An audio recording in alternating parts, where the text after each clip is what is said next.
மதுரைச் சேர்ந்த பிரபல ரவுடி வெள்ளைக்காளியை போலீசார் அழைத்து சென்றபோது அவரை கொலை செய்ய கும்பல் ஒன்று வந்துள்ளது. புதுக்கோட்டை நீதிமன்றத்தில் ஆஜர்படுத்திவிட்டு சென்னை நோக்கி வந்து கொண்டிருந்த போது இந்த சம்பவமானது நிகழ்ந்துள்ளது. கூடுதல் விவரங்களோடு இணைகிறார் நமது செய்தியாளர் சுதர்ஷன். வணக்கம் சுதர்ஷன், விவரம். வணக்கம். மதுரையைச் சேர்ந்த பிரபல ரவுடி வெள்ளைக்கோவில் காளி சென்னை புழல் சிறையிலிருந்து ஒரு வழக்குக்காக புதுக்கோட்டை நீதிமன்றத்துக்கு அழைத்து செல்லப்பட்டார். Additional district and sessions NDPS கோர்ட்டுக்காக புதுக்கோட்டைக்கு அழைத்து செல்லப்பட்டார். ஒரு போதைப் பொருள் வழக்குல இவர் மீது பதியப்பட்டிருந்தது. அந்த போதைப் பொருள் வழக்கு சம்பந்தமாக இவர் நீதிமன்றத்துக்கு அழைத்து செல்லப்பட்டு அதன் பிறகு மீண்டும் சென்னைக்கு வந்து கொண்டிருந்த போதுதான் இந்த பெரம்பலூர்ல டோல் பிளாசா அருகே இந்த தாக்குதலானது நடந்திருக்கிறது. இந்த தாக்குதலை நடத்தியவர் VK குருசாமி அவருடைய டீம் அப்படின்னு சொல்லிட்டு சொல்லப்படுகிறது. ஏற்கனவே இவர்கள் இரண்டு பேருக்குமே, வெள்ளைக்கோவில் காளி மற்றும் VK குருசாமி, இந்த டீம் இரண்டு பேருக்குமே தொடர்ச்சியாக பகை இருந்து வருகிறது. கிட்டத்தட்ட கடந்த 10-15 ஆண்டுகளாக இந்த பகையானது இருந்து வருகிறது. இந்த பகையை தீர்ப்பதற்கு இருவருமே ஒருவருக்கொருவர் கொலை முயற்சியில ஈடுபட்டு வந்திருக்கிறாங்க. கடந்த 2 ஆண்டுகளுக்கு முன்புதான் வெள்ளைக்கோவில் காளி சிறையில இருந்துகிட்டே இந்த VK குருசாமி அவரை கொலை செய்ய முயற்சியில ஈடுபட்டிருக்காரு. கரூர் இந்த சம்பவமானது நடந்திருக்கிறது. இந்த சம்பவத்தினுடைய எதிரொலியாக தான் இந்த வெள்ளைக்கோவில் காளியை கொலை செய்ய திட்டம் தீட்டி இன்று பெரம்பலூருக்கு வந்த VK குருசாமி அந்த டீம் கிட்டத்தட்ட 2 கார்கள்ல அந்த டீம் கிட்டத்தட்ட ஒரு 10க்கும் மேற்பட்ட நபர்கள் அந்த போலீஸ் வாகனத்தின் மீது, எஸ்கார்ட் வாகனத்தின் மீது நாட்டு வெடிகுண்டு வீசி, அதாவது ஃபர்ஸ்ட் பெட்ரோல் பாம் அடிக்கிறாங்க. பெட்ரோல் பாம் அடிச்ச உடனே உஷாரான போலீஸ் உடனடியாக அந்த வெள்ளைக்கோவில் காளியுடைய உயிரை காப்பாற்றுறதுக்கு முயற்சி பண்றாங்க.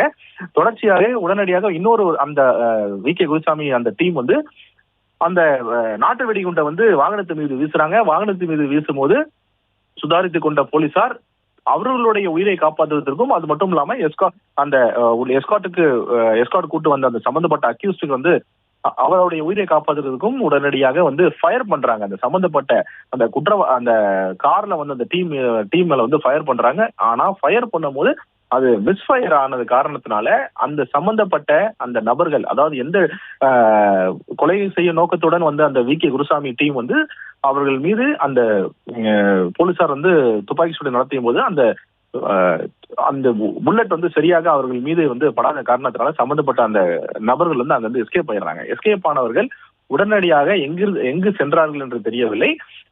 இந்த காயத்துல இருந்த போலீசாரும், அது மட்டும் இல்லாம அந்த வாகனத்துல வந்த போலீசார் உடனடியாக அந்த வெள்ளைக்கோவில் காளி உட்பட மருத்துவமனை அங்க அருகில் இருக்கக்கூடிய பெரம்பலூர் மாவட்டத்தில் அருகில் இருக்கக்கூடிய அந்த அரசு பொது மருத்துவமனைக்கு அழைத்து செல்லப்பட்ட போலீசாருக்கு தீவிரமான சிகிச்சையானது அளிக்கப்பட்டு வருகிறது. இந்த தாக்குதல்ல முக்கியமாக போலீசாருக்கு கால்கள்ல மிகப்பெரிய காயம் ஏற்பட்டிருக்கிறது. அந்த நாட்டு வெடிகுண்டு வீசியதுல கால்ல மிகப்பெரிய காயம் ஏற்பட்டு கால்கள் சிதைந்து இருக்கிறது. அந்த சம்பந்தப்பட்ட போலீஸுக்கு உயிரிழந்த சிகிச்சையானது அளிக்கப்பட்டு வருகிறது. தொடர்ச்சியாக இந்த சம்பவம் எவ்வாறு நடந்தது, யாரு கோட்டை விட்டது அப்படின்னு சொல்லிட்டு தொடர்ச்சியாக அந்த விசாரணை நடந்து வருகிறது. வெள்ளைக்கோவில் காளி ஜெயில இருந்துகிட்டே கடந்த 2 ஆண்டுகளுக்கு முன்பு கரூர்ல VK குருசாமியை கொலை பண்றதுக்கு முயற்சி செஞ்சிருக்கிறாரு. VK குருசாமி படுகாயம் அடைந்திருக்கிறார். காயங்களுடன் உயிர் தப்பியவர் 2 ஆண்டுகளுக்கு கழித்து தற்போது இந்த தாக்குதல் ஈடுபட்டிருக்கிறார் சொல்லிட்டு சொல்லப்படுகிறது, தகவல்களால் சொல்லப்படுகிறது. தொடர்ச்சியாக VK குருசாமி டீம் தான் இந்த சம்பவத்தில் ஈடுபட்டாங்களா அப்படின்னு சொல்லிட்டு போலீசாரும் தீவிரமாக விசாரணை மேற்கொண்டு வருகிறார்கள். 2 கார்கள்ல அந்த டீம் கிட்டத்தட்ட ஒரு 10க்கும் மேற்பட்டோர் இந்த வெள்ளைக்கோவில் காளியை நீதிமன்றத்துக்கு ஆஜர்படுத்தி விட்டு போலீசார் திரும்ப சென்னைக்கு அழைத்து வரும்போது, புழல் சிறைக்கு அழைத்து வரும்போது இந்த தாக்குதலானது நடந்திருக்கிறது. போலீஸ் வாகனத்துல பட்ட பகல்ல, அதுவும் திருச்சி தேசிய நெடுஞ்சாலையில சினிமா பாணியில அந்த வண்டியை தகர்க்கக்கூடிய அளவுக்கு இவர்கள் ஈடுபட்டிருக்கிறாங்க. தொடர்ச்சியாக பெரம்பலூர் மாவட்ட காவல்துறை கண்காணிப்பாளர் மற்றும் உயர் அதிகாரிகள் சம்பவ இடத்திற்கு விரைந்து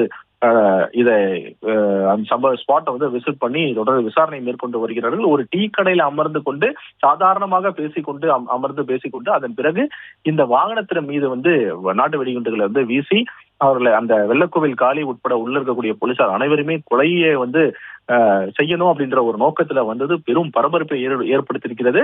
அதிர்ஷ்டவசமாக யாருக்கும் உயிர் சேதம் ஏற்படவில்லை.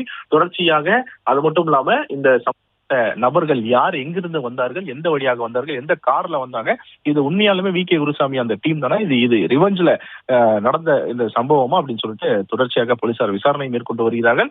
விசாரணைக்கு பிறகுதான் தெரிய வரும் என்ன காரணம் என்று முழுமையாக, அதாவது சம்பந்தப்பட்ட நபர்கள் பிடிப்பட்டதுக்கு அப்புறமா தான் தெரிய வரும் என்ன காரணம் என்று முழுமையாக தெரிய வரும். அது மட்டும் இல்லாம முக்கியமான சம்பவம் இதுல வந்து தாக்குதல நடந்தது முக்கியமான சம்பவம், இந்த வி.கே. குருசாமி டீம்ல இதுல ஈடுபட்டது தெரிந்தால் உடனடியாக அவர்கள் மீது என்ன விதமான நடவடிக்கையும் எடுக்க போலீசார் தயங்க மாட்டாங்க அப்படின்னு சொல்லிட்டு தகவல்கள் சொல்லப்படுகிறது. அதே போல இந்த தாக்குதல்ல சம்பந்தப்பட்ட போலீசார் மீதும் வெள்ளக்கோவில் காளி மீதும் வந்து நாட்டு வெடிகுண்டல் வீசும் போது உள்ள, அதாவது இந்த எஸ்கார்ட் வந்த போலீஸ் வந்து சம்பந்தப்பட்ட அவர்களுடைய உயிரையும் காப்பாற்றுறதுக்கு மட்டும் இல்லாம அந்த வெள்ளக்கோவில் காளியுடைய உயிரையும் காப்பாற்றுறதுக்கு வந்து முயற்சி செஞ்சிருக்கிறாங்க. அதன் காரணமாக தான் இந்த தாக்குதல் ஈடுபட்ட நபர்கள் மீது வந்து துப்பாக்கிச்சூடு நடத்தியிருக்காங்க. ஆனா மிஸ்ஃபயர் ஆயிடுது. அந்த புல்லட் வந்து சரியாக அந்த சம்பந்தப்பட்ட தாக்குதல் நடத்திய நபர்கள் மீது படாத காரணத்தினால அவர்கள் வந்து உடனடியாக அந்த சம்பவ இடத்துல இருந்து காரை எடுத்துட்டு எஸ்கேப் ஆயிருக்கிறாங்க. இந்த அனைத்து சம்பவமே, இந்த சம்பவம் அனைத்துமே வந்து திருச்சி தேசிய நெடுஞ்சாலையில பட்டப்பகல்ல நடந்திருக்கிறது. ஒரு ரிஷி உணவகம், அந்த டீ கடை இருக்கக்கூடிய அந்த இடத்துல தான் இது நடந்திருக்கிறது. அப்படியே வந்து சாவகாசமாக வந்து டீ சாப்பிடுற மாதிரியும் உணவு அருந்து கொண்டு சாதாரணமாக பேசிக்கொண்டு அந்த வாகனம் வருவதற்கு வரைக்கும் வெயிட் பண்ணி இந்த தாக்குதலை நடத்தியிருக்கிறாங்க. இந்த தாக்குதல் பெரும் பரபரப்பை ஏற்படுத்தியிருக்கிறது. தேசிய நெடுஞ்சாலையில் நடந்திருக்கிறது. தொடர்ச்சியாக போலீசார் இது குறித்து விசாரணை மேற்கொண்டு வருகிறார்கள்.